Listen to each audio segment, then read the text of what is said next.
এই যে যে আমাকে এই গাছটা গিফট করেছিল তার গাছটাকেও সেট করে ফেলেছিলাম, শুধু টবের অভাব ছিল বলে পারিনি, সেট করে ফেলেছি।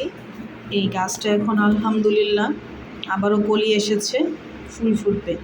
আর এগুলো পড়ে গিয়েছে, ফুল ফুটে ঝরে পড়ে গিয়েছে, তাই এগুলিকে এখন একটু সাবধানে বেছে দিব, তাহলে এখান থেকে আরও ফুল কলি বের হবে ইনশাআল্লাহ। যাক আলহামদুলিল্লাহ। আমি টেনশনে ছিলাম টবে দেওয়ার পরে গাছটা হয় কি না। প্লাস্টিকের টব, মাটির টবে দিলে জিনিসটা অনেক সুন্দর হতো, বাট এই মুহূর্তে মাটির টব আমার তো আবার একটু অন্য থিম পছন্দ, নকশা টকশা, সেটা এই মুহূর্তে পসিবল হচ্ছে না পাওয়া, তাই আপাতত প্লাস্টিকের টবই ওনাকে দিলাম। ইনশাল্লাহ আল্লাহ আমাকে সহায়তা করবে।